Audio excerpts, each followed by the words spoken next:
If you want prosperity and success but do not strive to change in any way, how can you expect things to be any different?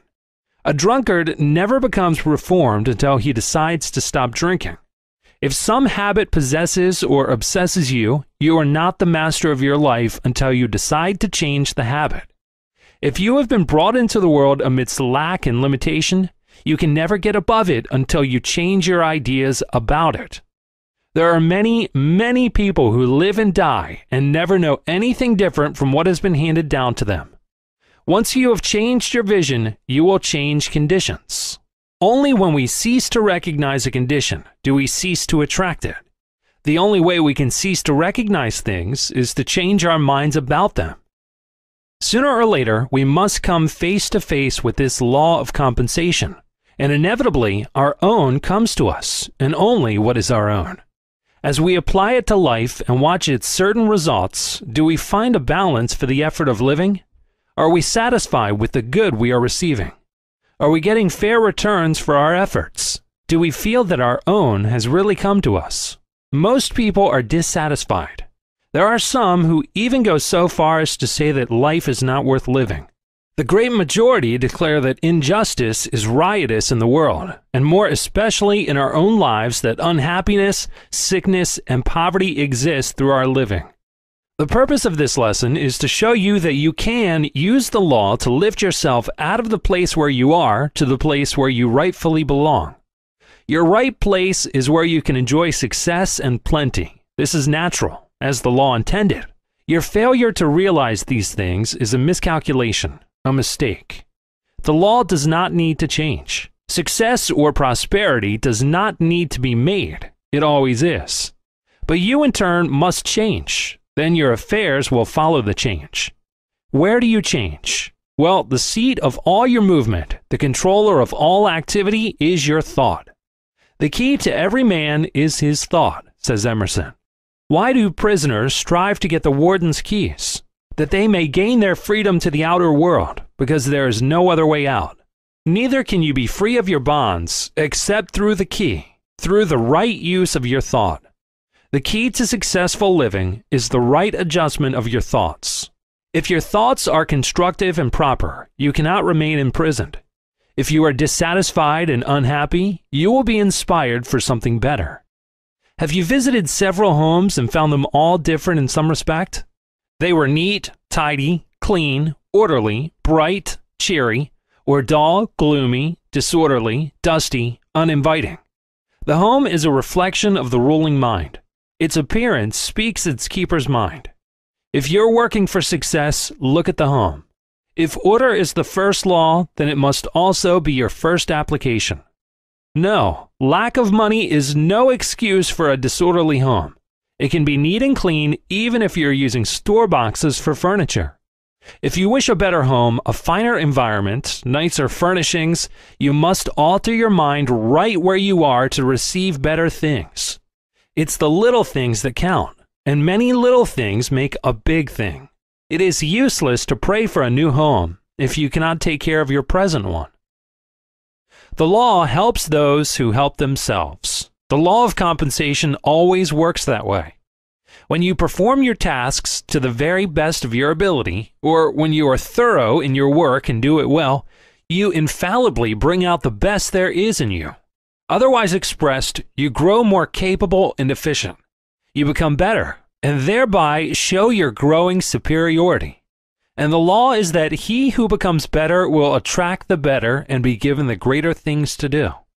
The principle involved is that when you become too large for your present place, you will begin to draw yourself to something larger. You cannot attract the better until you first become larger. You must earn what you receive, or you cannot keep it. If an individual appears to do so, it will not continue, for in accordance with the law of compensation, that person will find his true place. In truth, the only bar to your advancement is your own unfitness. In other words, he who more than fills his present place will, sooner or later, be advanced. Were it not for this principle, there could be no progress, no growth, no development, no evolution. If the boss is all cluttered up with papers, magazines, and bundles, if the boss's desk is stacked with mail, and some a week old, the office force is careless. The business reflects the mind of the organization. The organization reflects the mind of its chief. Where do we go to find the cause of any leaks? We go to the head.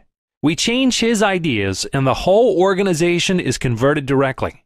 Change the mind of the general, and you have changed the route and purpose of the whole army. To blame your difficulty on outer conditions or on other people is not correct. It's not the law. It is you who are wrong. You have a snag in your mentality somewhere. Check back and readjust your ideas. They are creating and bringing forth your conditions. The law that we reap what we sow is mathematically accurate. Each experience through which we pass operates ultimately for our good.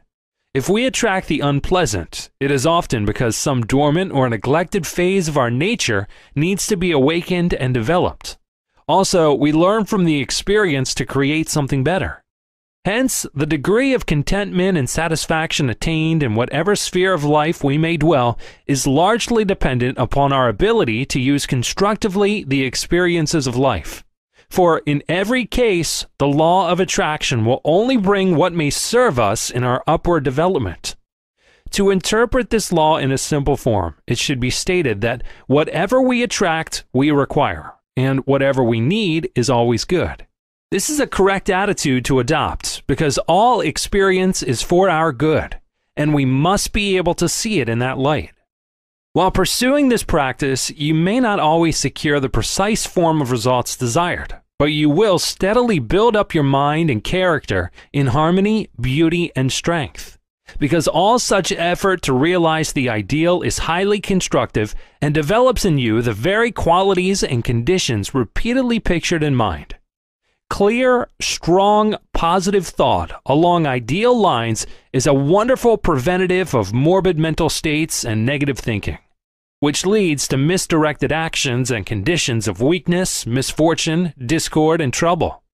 By constantly trying to meet and to deal with everything on its better side and to use the good it may contain to promote improvements, you are giving the whole attention to the ideal and cooperating with the law's fundamental purpose. Crowd out all inferior thoughts by superior thoughts, evil thoughts by good thoughts, ugly thoughts by beautiful thoughts, distressing thoughts by pleasant thoughts, and you will begin to overcome the growth of all negative and confused states of wrong and discord.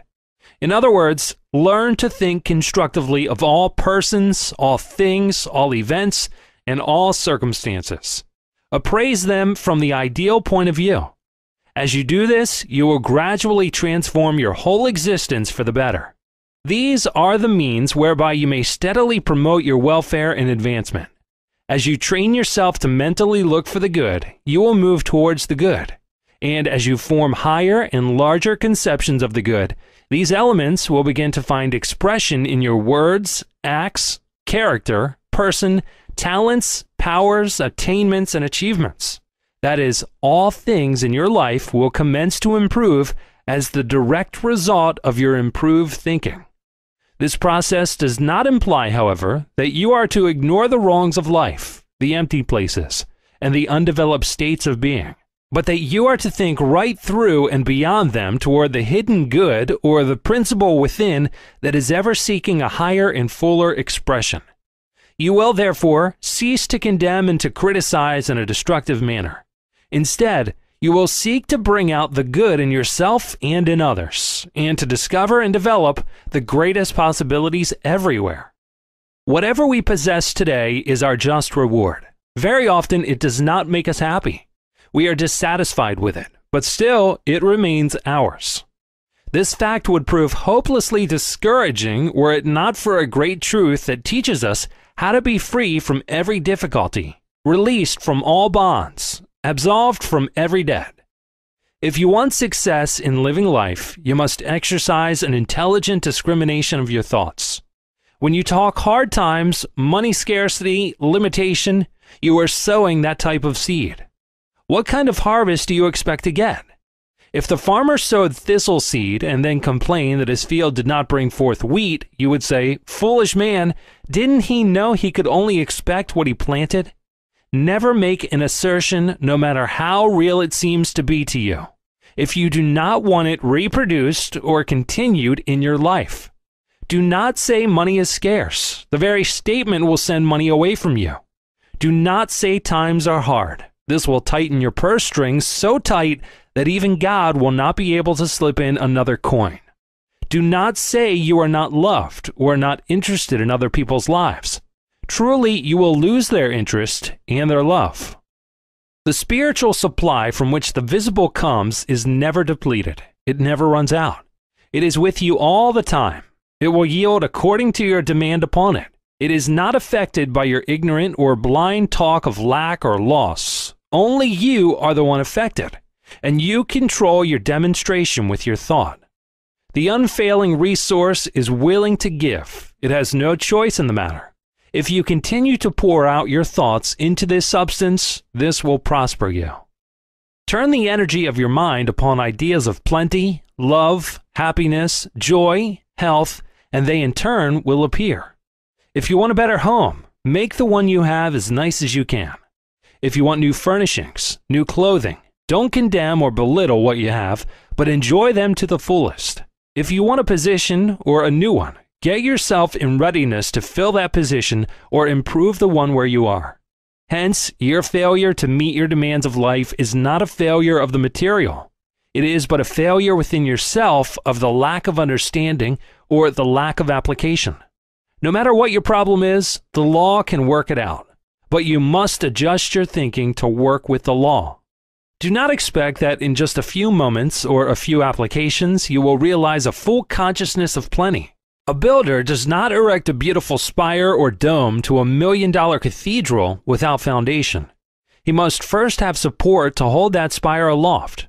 He builds walls and cross braces to hold each wall, and each wall is built slowly and perfectly, stone by stone. You must realize that by working and proving the law, you do so step by step, with each step bringing you closer to your goal. The law of compensation works slowly, but surely. One cannot build upon the substance or the virtue that another has created. You can only build on that which you create. Competition in business is a rivalry or strife for two or more people. Fearing there is not enough for all, they fight with one another to get all they can. Don't fear your neighbor is getting more out of life than you are. Don't try to compete with anyone or anything.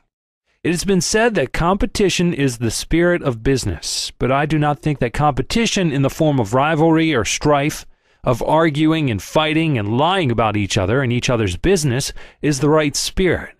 I know it is not. Rather than call competition the spirit of business, let us call it compensation. Compensation means equal return for that which is given. It means a balance of that quality or service that is extended to another. I am certain that if you conduct your life, which is your business, along the path of compensation rather than competition, you will find it more enjoyable to compare your quality and service with another. The better your service, the greater the reward, the more business you will attract. If you follow this law, you will find that it is the golden rule in any life or in any business. You will be certain to succeed no matter if there are other so-called competitors seeking business in the same block. If you are not succeeding, if you lack any good thing, look more closely to the cause. It is not outside, it is something within. See where you fail to use the law correctly, or where you fail in your consciousness to think rightly. There are 3 points common in everyday life where one may fall into a snare and a delusion. First of all, do you expect something for nothing? Does it make you feel good, pleased, when you get something without paying for it? If so, you are violating the law. Your returns will always be unsatisfactory. No matter where you go, be willing to pay your way. Have you known some people who hang back when you go out for an evening's entertainment? They stand back and let the other fellow pay for the show. People like that lose hundreds of dollars when they try to save themselves a paltry 50 cents. The quality of thought they entertain repels many dollars they rightly could attract. If you knowingly cheat another one of $1, it may cost you many dollars for the mistake.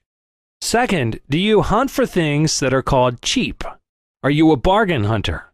Cheap thoughts can only bring cheap returns. You who wait for bargain days will always have to take bargains, but remember, there are no bargains in life. If you have gained monetarily, you may have lost in other ways. You place yourself in a vibration that lowers your present state. It limits your thought to a state where you support underselling, cutting, bankruptcy, and dishonesty on the part of the seller. He must lie or deceive or cheat somehow about the price of the bargain or some other article, because he is in business to make a fair profit. Thus, you become a party to the violation and come under its penalty. Third, do you begrudge spending money? Do you hate to pay your bills? Release your money cheerfully, even if it be the last dollar you have. Decide what your need is. If it is of more value than the dollar in your purse, then spend the dollar cheerfully. In this way, you comply with the law. Often, when we get to a low level, we begin to tighten up on our purse strings. We begin to hold back. This is like closing the faucet, limiting the supply from pouring into you. I remember a man telling me of a time when he had an urgent need for $1,000. He had but a $10 bill in his purse, and he was holding on to that bill like a drowning man to a straw. For days, he said, he carried it about with him, afraid to spend it for fear of being broke. Suddenly it occurred to him that he was pinning his faith more on the $10 than he was on the true source of supply. He was closing his faucet with a mere $10 bill. It had grown to become a fearful obstruction. When he realized this truth, he sat down at once and mailed the bill to a nearby church, and following the release of the bill, supply began to flow into him. Before that week was out, he received his $1,000, enough to pay the month's obligations. He added, "Never since has supply failed to flow to me, for I learned my lesson." The law inevitably produces its own exactness as a rule of action. It is a divine law and tolerates no violation. It does not bring forth figs from thistles. If man misuses the laws of harmony, health, or supply, the law of compensation becomes manifest. We are free agents to choose the method of procedure in our life. The law is infinite, and through its expression, all things are possible to us. Every time we choose a good thought, we make a good investment. What is life giving you today? Health, happiness, and abundance, or sickness, misery, and lack? Whatever it is your own. It belongs to no one else but you. You make your investments, and you are daily enjoying the profits or losses. If you are dissatisfied with your investment, it may be wise for you to note what you invested. Only your own can come to you, and be sure that all that is yours will become manifest. It is your responsibility. No other person may share it. Your own and all of your own will come to you.